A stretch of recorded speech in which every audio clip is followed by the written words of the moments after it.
மற்றொரு அண்மை செய்தியை பார்த்து வருகிறோம். சுனாமி எச்சரிக்கையை தொடர்ந்து ஹவாய் தீவின் கடற்கரை பகுதிகளிலிருந்து வெளியேற மக்களுக்கு உத்தரவு பிறப்பிக்கப்பட்டிருக்கிறது. சுனாமி எச்சரிக்கையை தொடர்ந்து ஜப்பானின் பகுஷிமா அணு உலையிலிருந்து ஊழியர்கள் அனைவரும் வெளியேற்றப்பட்டிருக்கிறார்கள். அண்மை செய்தியாக பார்த்து வருகிறோம். சுனாமி எச்சரிக்கையை தொடர்ந்து ஜப்பானின் பகுஷிமா அணு உலையிலிருந்து ஊழியர்கள் அனைவரும் வெளியேற்றப்பட்டிருக்கிறார்கள். அண்மை செய்தியாக பார்த்து வருகிறோம். ஹவாய் தீவின் கடற்கரை பகுதிகளில் வசிக்கும் மக்களை வெளியேற்றும் பணியானது மும்முரமாக நடைபெற்று வருகிறது. ஹவாய் தீவின் கடற்கரை பகுதிகளில் வசிக்கும் மக்களை வெளியேற்றும் பணியானது மும்முரமாக நடைபெற்று வருகிறது. அணு உலையிலிருந்து ஊழியர்கள் வெளியேற்றப்பட்டிருக்கிறார்கள். ஜப்பானின் அணு உலையிலிருந்து ஊழியர்கள் வெளியேற்றப்பட்டு வருகிறார்கள். தற்போது ஹவாய் தீவின் கடற்கரை பகுதிகளில் வசிக்கும் மக்களை வெளியேற்றும் பணியானது மும்முரமாக நடைபெற்று வருகிறது. அண்மை செய்தியாக பார்த்து வருகிறோம்.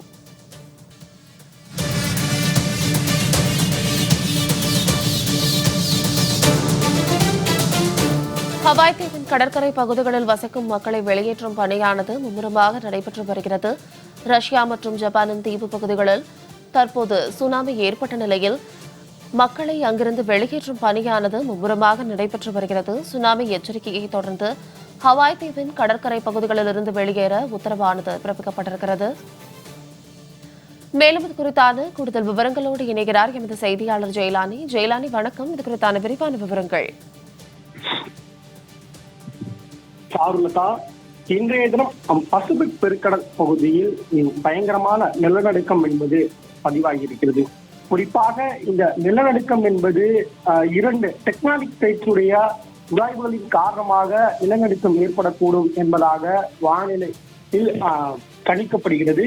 இந்த நிலையில் ஏற்கனவே அவ்வப்போது இந்த பசிபிக் மற்றும் கடல்களில் லேசான நிலநடுக்கங்கள் ஏற்படுவது வழக்கமாக இருந்தது.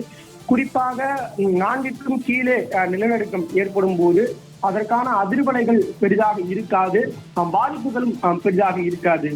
5 அல்லது 5க்கு மேலே இந்த நிலநடுக்கங்கள் ஏற்படும் போது அவை நிலநடுக்கங்கள் கடல் பகுதியில் ஏற்படுவதன் காரணமாக சுனாமி பாதிப்புகள், கட்டிடங்கள் அதிர்வலின் காரணமாக கீழே விழுந்து நொறுங்குவது உள்ளிட்ட பல்வேறு பாதிப்புகளை ஏற்படுவதற்கான வாய்ப்புகளை ஏற்படுத்தக்கூடும்.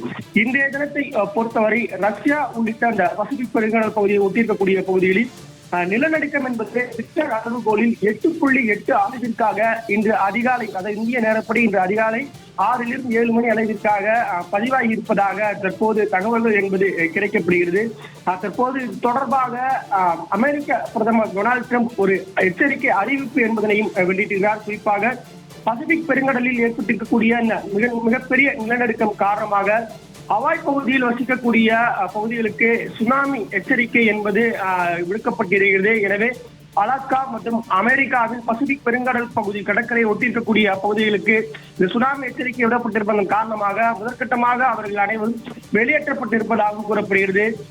ஜப்பானுக்கும் இந்த ஒட்டியிருக்கக்கூடிய இந்த கடற்பகுதியில் ஒட்டியிருக்கக்கூடிய இந்த ஜப்பான் பகுதிகளுக்கும் நிலநடுக்கத்தின் காரணமாக சுனாமி ஏற்படுவதற்கான வாய்ப்புகள் இருப்பதாகவும், எனவே முன்னெச்சரிக்கை நடவடிக்கைகளை தீவிரப்படுத்த வேண்டும் என்பதாகவும் அறிவுறுத்தப்பட்டிருக்கிறது. குறிப்பாக இந்த பசிபிக் பெருங்கடலை ஒட்டி இருக்கக்கூடிய இந்த மேல் நாடுகளாக கருதப்படுகிறது. குறிப்பாக ஆசியாவிற்கு மேலே இருக்கக்கூடிய ஜப்பான், ரஷ்யா, அமெரிக்கா உள்ளிட்ட நாடுகளில் இந்த பகுதியில் தான் தற்போது இந்த நிலநடுக்கம் என்பது இன்று அதிகாலை அளவிலாக ஏற்பட்டிருக்கிறது. குறிப்பாக 1500 கிலோமீட்டர் தற்போது ஹவாய் பகுதியிலிருந்து 1600 கிலோமீட்டர் கடற்பகுதியில் இன்று காலை இந்த நிலநடுக்கம் ஏற்பட்டிருப்பதாக கூறப்படுகிறது.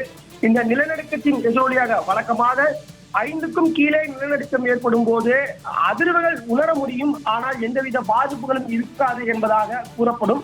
ஆனால் இன்றைய தினம் ஏற்பட்டிருக்கக்கூடிய இந்த நிலநடுக்கம் என்பது வரலாற்றில் மிகவும் சக்தி வாய்ந்த நிலநடுக்கமாக பார்க்கப்படுகிறது. ஏனென்றால் 6க்கு மேலே ரிக்டர் அளவுகோலில் பதிவானாலே கட்டிடங்கள் சிதிலமடைவதற்கான வாய்ப்புகள் இருக்கு என்பதாக கூறப்பட்டு வரக்கூடிய சூழ்நிலையில் இன்றைய தினம் பதிவான இந்த நிலநடுக்கங்களில் சுமார் 5-6 பகுதிகளில் இந்த நிலநடுக்கம் என்பது அருகாமையில் பதிவாகி இருக்கிறது. ஒவ்வொரு நிலநடுக்கமும் 8.8, 8.1 என்ற அளவிற்காக இந்த நிலநடுக்கங்கள் பதிவாகி இருக்கிறது. எனவே இந்த நிலநடுக்கத்தின் எதிரொலியால் சுனாமி எச்சரிக்கை என்பது அந்த பசிபிக் கடலோர பகுதியில் இருக்கக்கூடிய நாடுகளுக்கு விடப்பட்டிருக்கிறது. அதன் காரணமாக முன்னெச்சரிக்கை நடவடிக்கையாக அவர்கள் வெளியேற்றக்கூடிய பணிகள் என்பது நடைபெற்று வருகிறது. சார்லதா, இது குறித்தான விரிவான விவரங்களுக்கு நன்றி ஜெயலானி.